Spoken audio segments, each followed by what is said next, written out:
দর্শক শুনছিলেন mercantile bank সংবাদ শিরোনাম, এবার বিস্তারিত।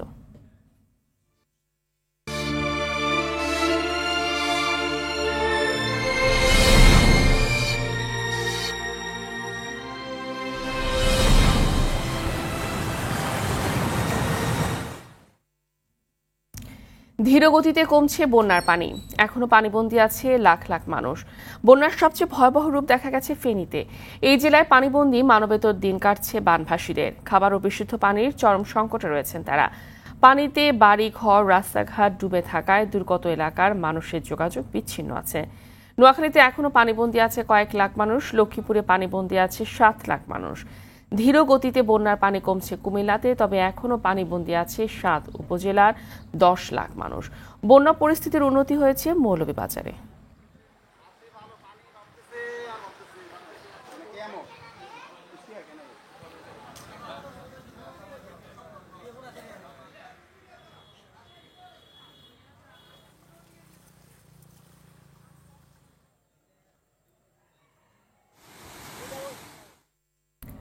নোয়াখালী বন্যা পরিস্থিতি জানাতে সরাসরি যোগ দিচ্ছেন সহকর্মী গিয়াসউদ্দিন রনি। নোয়াখালীর বন্যা পরিস্থিতির এখন কি অবস্থা, পানি কি কমছে কিনা এবং ত্রাণ তৎপরতা কেমন চলছে, সব মিলিয়ে জানাবেন।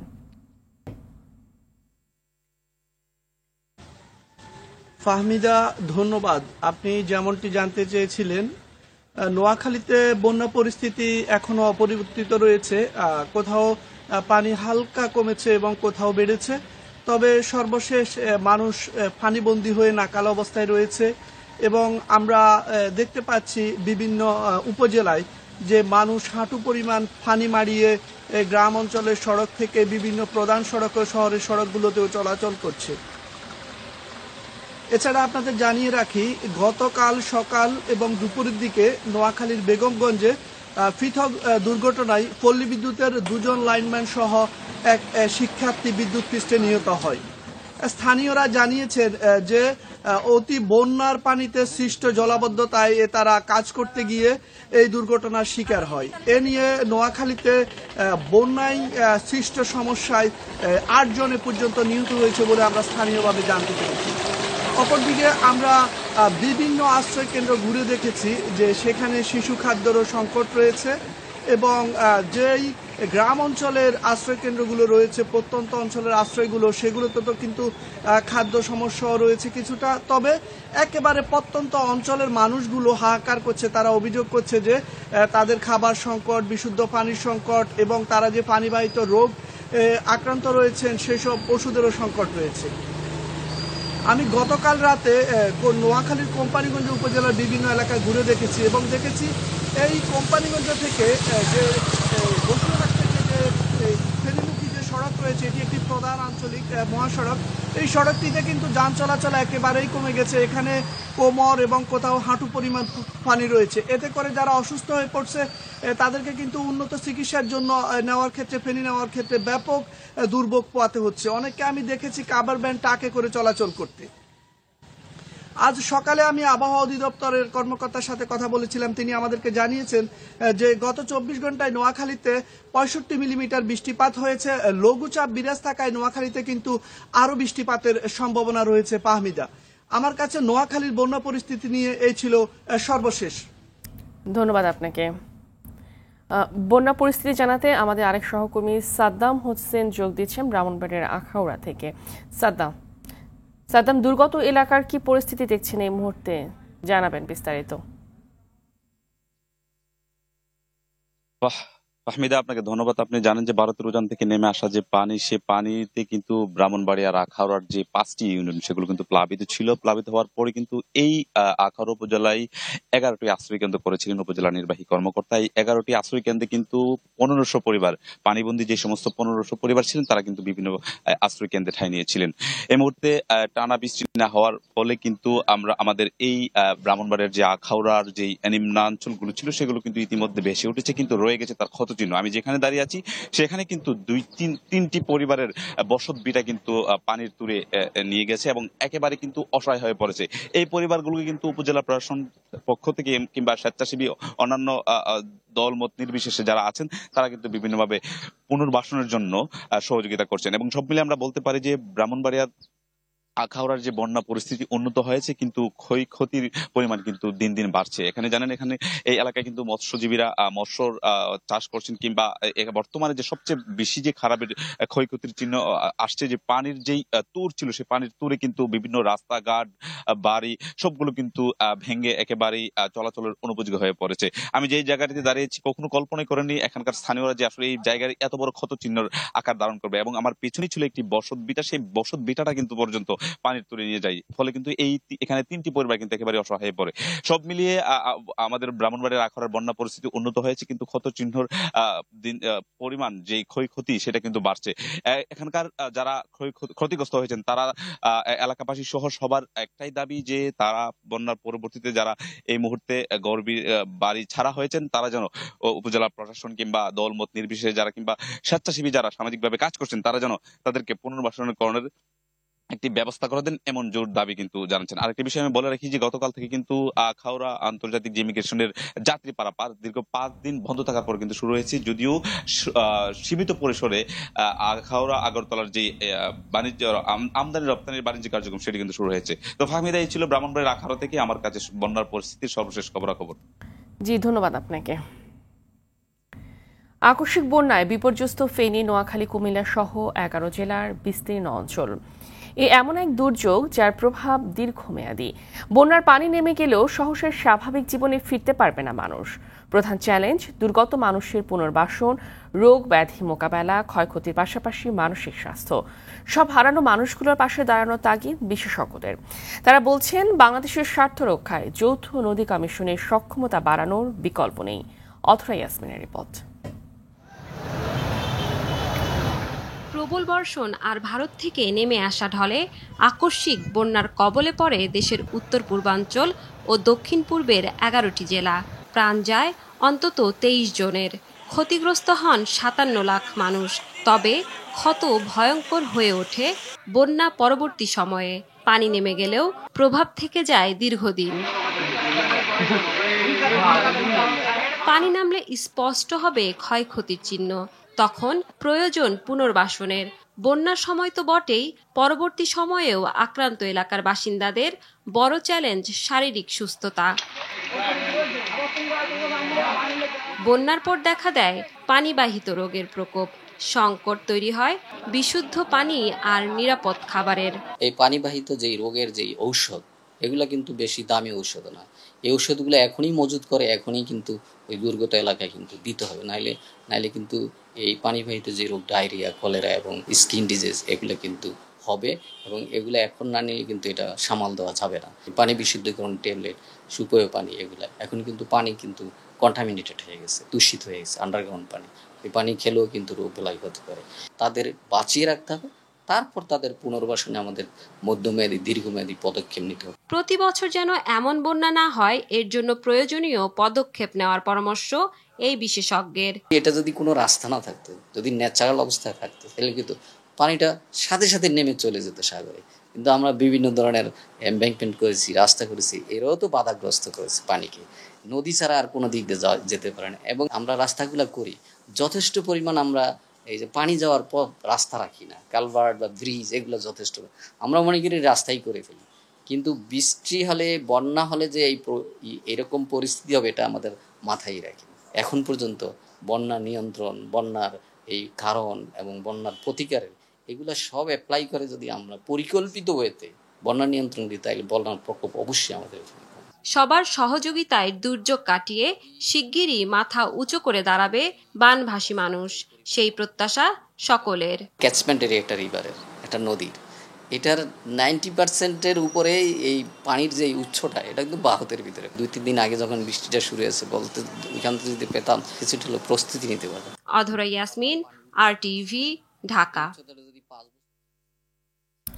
সাগরে সুস্পষ্ট লঘুচাপ সৃষ্টি হয়েছে। সমুদ্র বন্দরগুলোতে ৩ নম্বর সতর্ক সংকেত দেখাতে বলেছে আবহাওয়া অফিস। তৈরি হয়েছে সঞ্চালনশীল মেঘমালা।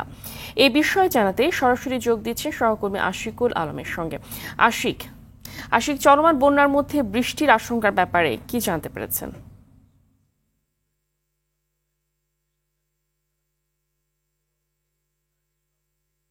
ফাহমিদা, ধন্যবাদ আপনাকে। আপনি জেনে থাকবেন যে যেমনটা বলছেন যে আবহাওয়া অফিসের গেল ২৪ ঘন্টার যে বার্তা, সেখানে কিন্তু বলা হচ্ছে যে বঙ্গোপসাগরের যে দক্ষিণ পশ্চিমাঞ্চল সেই জায়গা থেকে বাংলাদেশের বঙ্গোপসাগরের সীমানায় দক্ষিণ অঞ্চলের যে মৌসুমী বায়ু সক্রিয় রয়েছে, সেই সক্রিয় বায়ু কিন্তু ভারতের বিহার থেকে শুরু করে আসাম পর্যন্ত বিস্তৃত থাকায় বাংলাদেশের যে লঘুচাপ সৃষ্টি হয়েছে, বঙ্গোপসাগরে যে লঘুচাপ সৃষ্টি হয়েছে, সেই লঘুচাপের কারণেই কিন্তু আবহাওয়ার ব্যাপক একটি পরিবর্তন লক্ষ্য করা যাচ্ছে। এবং এটি কিন্তু বিশেষ করে ঢাকা, রাজশাহী, খুলনা, বরিশাল সহ এই অঞ্চলে প্রবল যে বৃষ্টিপাত এবং জড়ো হওয়ার যে সম্ভাবনা, সেটির কথা কিন্তু আবহাওয়া অফিস থেকে বলা হয়েছে। এবং সেরকমটাই কিন্তু আমরা দেখছি যে সকাল থেকে কিন্তু ঢাকা শহরেও বৃষ্টি হচ্ছে। এবং অলরেডি আমরা যেমনটা জেনেছি যে বিশেষ করে নোয়াখালীর অঞ্চল, যে অঞ্চলগুলোতে সবচেয়ে বেশি বন্যাপ্রবণ এখন দেশের, সেই এলাকাগুলোতে কিন্তু মাইজদিতে এ পর্যন্ত ১০২ মিলিমিটার পর্যন্ত বৃষ্টিপাত হয়েছে। এবং সেই বৃষ্টিপাতের কারণে কিন্তু বন্যা পরিস্থিতির কিছুটা স্বাভাবিক পরিস্থিতিতে আরও বেশি খারাপ পরিস্থিতির সৃষ্টি হয়েছে, সেটি কিন্তু আবহাওয়া অফিস থেকে আমাদেরকে বলা হচ্ছে। গেল ২৪ ঘন্টার বার্তায় কিন্তু এমনটি বলা হচ্ছে। পাশাপাশি আরেকটি বিষয় জানিয়ে রাখি ফাহমিদা আপনাকে, যে এই বৃষ্টিপাতের পরিমাণ এবং সমুদ্রের যে লঘুচাপের কারণে কিন্তু ৩ নম্বর সতর্কতা সংকেত জারি করেছে আবহাওয়া অফিস। বা দেশের যে সমুদ্র বন্দরগুলো রয়েছে, সেই বন্দরগুলোকে ৩ নম্বর সতর্কতা সংকেত দেখিয়ে যেতে বলা হয়েছে। এবং কিছুক্ষণ পরেই কিন্তু আবহাওয়া অফিস থেকে একটি ব্রিফ করা হবে এবং সেখানে যে আবহাওয়ার সার্বিক যে পরিস্থিতি, সেটি সম্পর্কে আমাদেরকে জানানো হবে। এছাড়াও বন্যার সম্পর্কে যদি একটু বলি যে ফাহমিদা, বন্যার পূর্বাভাস কেন্দ্র থেকে যেমনটা বলা হচ্ছে যে এখনো পর্যন্ত বন্যার কিন্তু কিছু কিছু জায়গায় উন্নতি এবং কিছু কিছু জায়গায় কিন্তু অবনতি দেখা গেছে। এবং সেটি কিন্তু খুব দ্রুত যে উন্নতি হবে সেটিও কিন্তু বলা যাচ্ছে না। ফাহমিদা, এই ছিল আমার কাছে আবহাওয়া অফিস থেকে এখনকার মতো খবর। ধন্যবাদ আপনাকে। নোয়াখালীতে ৩ দিনে অন্তত ৬৩ জন সাপে কাটা রোগী চিকিৎসা নিয়েছে, এমন তথ্য জানিয়েছে নোয়াখালী জেনারেল হাসপাতাল কর্তৃপক্ষ।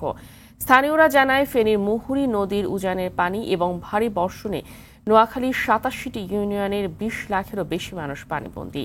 এর মধ্যে দুর্গত এলাকায় দেখা দিয়েছে সাপের উপদ্রব। নোয়াখালী থেকে গিয়াসউদ্দিন রনির প্রতিবেদন, জানাচ্ছেন সৈয়দ মাহমুদ। বানের পানিতে তলিয়ে আছে নোয়াখালী জেলা শহর মাইজদী সহ ৮টি উপজেলা। পানি ঢুকেছে বাসাবাড়ি, বাগান, ছোট বড় গর্ত কিংবা পরিত্যক্ত এলাকা সহ প্রায় সবখানেই।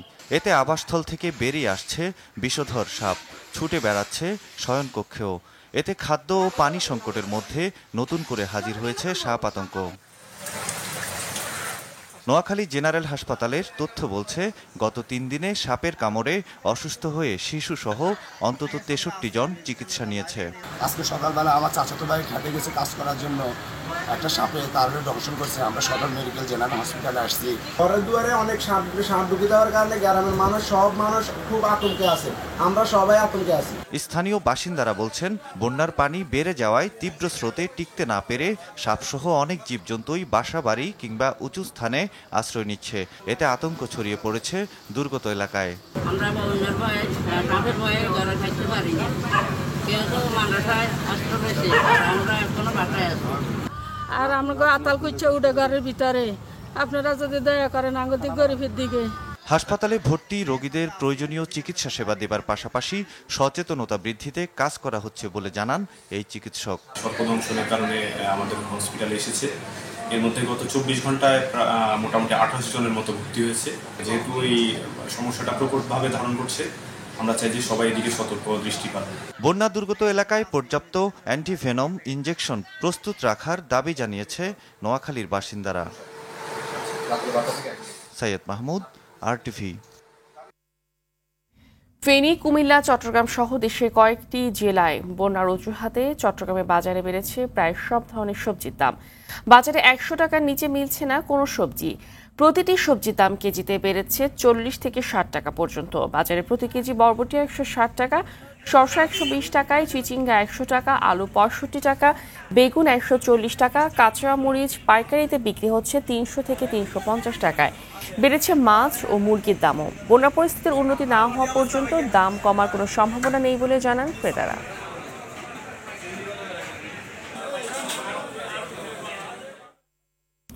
দর্শক, এই বিষয়ে বিস্তারিত জানাতে চট্টগ্রাম থেকে আমাদের সাথে যুক্ত হচ্ছে সহকর্মী সাইফুল মাহমুদ। সাইফুল, বন্যার প্রভাবের ফলে নিত্যপণ্যের বাজারে কি ধরনের প্রভাব পড়েছে, বাজার পরিস্থিতি জানাবেন আমাদের। যে ফাহমিদা আসলে যেমনটি বলেছেন, বন্যার প্রভাব কিন্তু চট্টগ্রামের কাঁচা বাজারগুলোতে খুবই বেশি পড়েছে এবং গত কয়েকদিনে কাঁচামরিচ ছুঁয়ে দেখা কিন্তু যে কোনো ক্রেতার জন্য কিন্তু আসলে খুব সৌভাগ্যের বিষয় ছিল। গত কয়েকদিন কাঁচামরিচ চট্টগ্রামের বাজারে বিক্রি হয়েছিল 800 টাকা থেকে 1000 টাকা, কিন্তু আজকে পাইকারিতে বিক্রি হচ্ছে 190 টাকা থেকে 200 টাকা এবং খুচরা বাজারে সেটা বিক্রি হচ্ছে 240 টাকা। তবে যারা দোকানি আছে তারা বললো আসলে দাম আরও কমতে পারে এবং এখন এই মুহূর্তে কিন্তু দাম কমার দিকে। তবে যদিও কাঁচামরিচের দাম কমে, কিন্তু সবজির বাজারে কিন্তু খুবই ঊর্ধ্বমুখী। চট্টগ্রামের বাজারগুলিতে 100 টাকার নিচে কোনো সবজি নাই বললে চলে।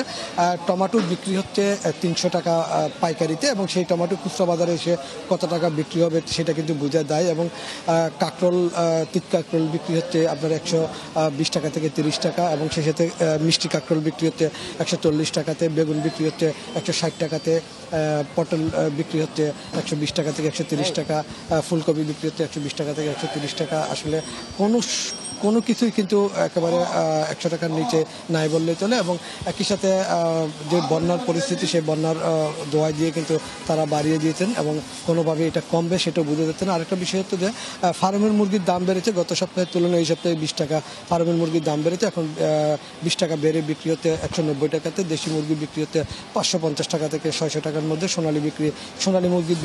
সোনালী মুরগি বেড়েছে 40 টাকা, 350 টাকা থেকে 360 টাকার মধ্যে বিক্রি হচ্ছে। এবং এই মুহূর্তে কিন্তু আসলে পর্যাপ্ত পরিমাণে লবণাক্ত পানি এবং মিঠা পানির মাছের সরবরাহ রয়েছে। এরপরও কিন্তু মাছের দাম অধিক দামে বিক্রি হচ্ছে। ইলিশ মাছ বিক্রি হচ্ছে 1600 টাকা থেকে 1700 টাকা কেজিতে এবং অন্যান্য মাছও কিন্তু খুব প্রচুর দামে বিক্রি হচ্ছে। কোনোভাবে কিন্তু এটা নিয়ন্ত্রণ করা যাচ্ছে না। তবে যারা ক্রেতা আছে তারা বললো আসলে এটা কোনোভাবে মেনে নেওয়া যায় না। দোকানিরা তাদের ইচ্ছা মতো কিন্তু বিক্রি করছে, এটা কোনোভাবে নিয়ন্ত্রণ করা যাচ্ছে না। আর যারা ব্যবসায়ী আছে তারা বললো যেহেতু বন্যা পরিস্থিতি হয়েছে সেজন্য তারা দাম দিয়ে কিনতে হচ্ছে, সেজন্য তারা বেশি দামে বিক্রি করতে হচ্ছে। তবে ক্রেতা বিক্রেতা উভয়ের বক্তব্য হলো আসলে বেশি দাম কম দাম, কিন্তু এটা আসলে বোঝা যাচ্ছে না। কিন্তু কবে নাগাদ আসলে এই পরিস্থিতি স্বাভাবিক হবে এটাও কিন্তু বোঝা যাচ্ছে না। তবে বিক্রেতারা বললো যতদিন পর্যন্ত বন্যা পরিস্থিতি স্বাভাবিক হবে না ততদিন পর্যন্ত এই বাজার দর স্বাভাবিক হবে কিনা এটা সন্দেহ রয়েছে। ফাহমিদা, বাজার পরিস্থিতি নিয়ে এটাই ছিল আমার কাছে সর্বশেষ তথ্য। ধন্যবাদ আপনাকে।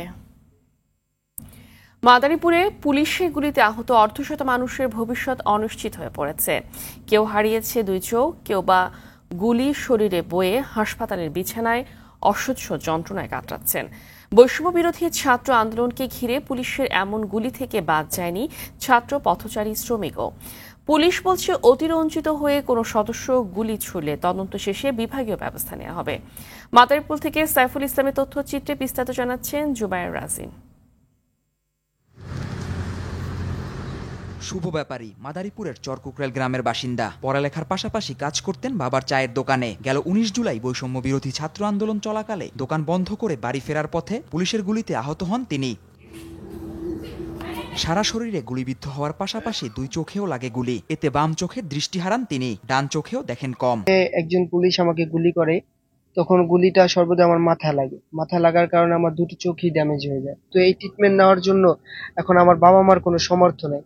এখন বাকিটা আমি সরকারের কাছে আবেদন করছি যে আমার ফিউচার নষ্ট তো হয়েছে, পাশাপাশি আমার ট্রিটমেন্টের কি হবে এটা নিয়ে আমার খুব দুশ্চিন্তা। একবারে গুলিগুলি আমার ছেলের সব উপরে আক্রমণ হয়। আক্রমণ হওয়ার পর মাথার উপর হয়, তারপর আমার ছেলে ওখানে পড়ে যায়। পড়ে যাওয়ার পরে এই চোখের ভিতরে, এই মাথায়, তারপর ঠোঁটে, নাকে। মাদারীপুর সরকারি কলেজের শিক্ষার্থী তামিম মাতুব্বর 18 জুলাই পুলিশের ছোড়া ছররাগুলি বিদ্ধ হয় তার হাতে ও পিঠে। অর্থের অভাবে উন্নত চিকিৎসা না পাওয়ায় হাসপাতালের বিছানায় অসহ্য যন্ত্রণায় কাতরাচ্ছেন তামিম। হাতের ভিতরে অসংখ্য গুলি আছে, যার কারণে আমার হাত সোজা করতে পারতেছি না, তাহলে অনেক ব্যয়বহুল খরচ, যার কারণে চিকিৎসা করাতে পারতেছি না। একইভাবে অনিশ্চয়তায় পড়েছে গুলিতে আহত প্রায় অর্ধশত মানুষের ভবিষ্যৎ। এসব ঘটনায় দোষীদের বিচারের পাশাপাশি সরকারের সহযোগিতা চেয়েছে আহতদের স্বজনরা। যে হসপিটালে নিছি ওই হসপিটাল উপরের থেকে না বলে দিছে যারা এরকম গুলিতে আক্রান্ত হয়েছে তাদের যেন কোনো চিকিৎসা না দেয়। এই চিকিৎসা না পাওয়ার কারণে আজকে ওর চোখে অবস্থা। সরকারের কাছে দাবি আমাদের চিকিৎসার জন্য। অনেক ভাইয়ের হাত নাই, কারো পা নাই, এমন আরো অনেক নির্যাতন চালাইছে পুলিশে। এ বিষয়ে তদন্ত শেষে বিভাগীয় ব্যবস্থা নেওয়া হবে বলে জানায় পুলিশ। বেশ কিছু কমিটি গঠন করা হয়েছে জেলা পুলিশের পক্ষ থেকে। সেই কমিটিগুলোর রিপোর্ট প্রাপ্তি সাপেক্ষে কারো যদি কোনো ধরনের অবৈধ কোনো কার্যক্রম থেকে থাকে তার বিষয়ে বিভাগীয় সর্বোচ্চ ব্যবস্থা নেওয়া হবে। এই ঘটনায় জেলা পুলিশ সুপারের পক্ষ থেকে আলাদা 5টি তদন্ত কমিটি গঠন করা হয়েছে। জুবায়ের রাজিন, RTV। মানবতা ও সাম্যের চেতনায় দীপ্ত এবং অন্যায়ের বিরুদ্ধে বিদ্রোহের ঝন্ডা উড়ানো জাতীয় কবি কাজী নজরুল ইসলামের 48তম মৃত্যুবার্ষিকী আজ। 1383 সালের 12 ভাদ্র ঢাকার তৎকালীন পিজি হাসপাতালে মারা যান বাংলা সাহিত্যের অনন্য এ প্রতিভা। 77 বছর আয়ু হলেও নজরুলের সাহিত্য জীবন ছিল মাত্র 23 বছরের। এই অল্প সময়ই কবিতা, গান ও সাহিত্যকর্ম দিয়ে একটি নবজাগরণের সৃষ্টি করেছিলেন চিরপ্রেমের এই কবি। ব্রিটিশ শোষণ আর সামাজিক অনাচারের বিপক্ষে ক্ষুরোধার লেখনী তাকে এনে দেয় বিদ্রোহী কবির খেতাব। সাম্প্রদায়িক সম্প্রীতির একটি মানবিক সমাজ প্রতিষ্ঠায় নজরুলের প্রচেষ্টা এখনও অনুপ্রেরণার উৎস বাংলাদেশ সহ বিশ্ববাসীর জন্য। কবির মৃত্যুবার্ষিকী পালনে সমাধিতে পুষ্পমাল্য অর্পণ সহ নানা কর্মসূচি নিয়েছে বিভিন্ন সামাজিক ও সাংস্কৃতিক সংগঠন। আন্তর্জাতিক সংবাদ শুরুতেই বাংলাদেশের বর্তমান পরিস্থিতি নিয়ে মার্কিন যুক্তরাষ্ট্রের প্রেসিডেন্ট জো বাইডেনের সাথে কথা বলেছেন ভারতের প্রধানমন্ত্রী নরেন্দ্র মোদী। সোমবার রাতে নিজের এক্স হ্যান্ডেলে বাইডেনের সঙ্গে ফোন আলাপের বিষয়টি নিশ্চিত করেছেন মোদী। এই সময় বাংলাদেশে দ্রুত স্বাভাবিক অবস্থা ফিরে আসার প্রয়োজনীয়তার উপর গুরুত্ব আরোপ করেছেন দুই নেতা। পাশাপাশি বাংলাদেশের সংখ্যালঘু, বিশেষ করে হিন্দুদের নিরাপত্তা নিশ্চিত করার বিষয়ে আলোচনা হয়েছে বলে উল্লেখ করেছেন তিনি। এছাড়া ইউক্রেন পরিস্থিতি সহ আঞ্চলিক ও বৈশ্বিক নানা বিষয়ে বিশদ মত বিনিময় করেছেন তারা।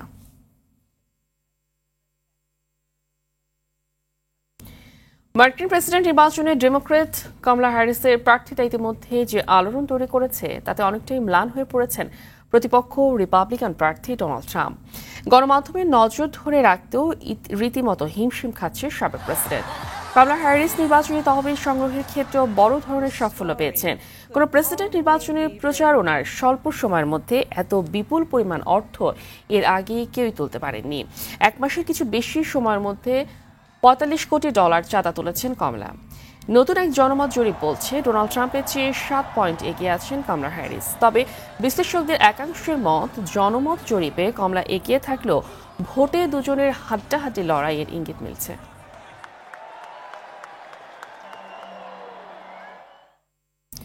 পাকিস্তানের বেলুচিস্তানের কয়েকটি জেলায় সন্ত্রাসী হামলা ও সামরিক বাহিনীর পাল্টা অভিযানে নিহত হয়েছে অন্তত 74 জন, আহত হয়েছে আরও অনেকে।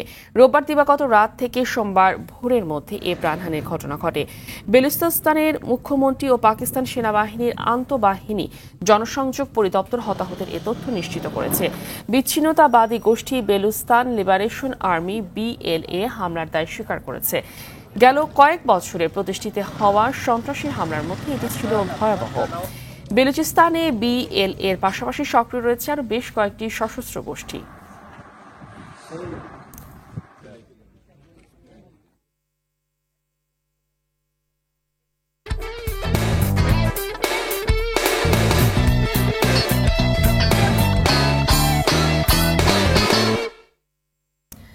লা লিগায় ভায়োকানের বিপক্ষে মাঠে নামছে বার্সেলোনা।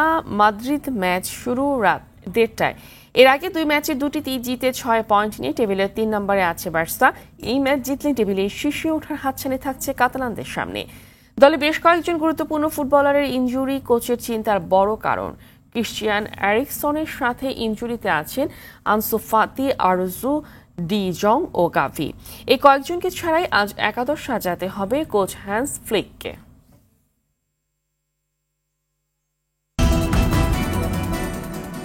সকালের সংবাদ এই পর্যন্তই। সর্বশেষ সংবাদ জানতে যে কোনো মোবাইল ফোন থেকে 2414 নম্বরে ডায়াল করুন। মধ্যাহ্নের সংবাদ দুপুর 12টায় দেখার আমন্ত্রণ রইল। ধন্যবাদ সবাইকে।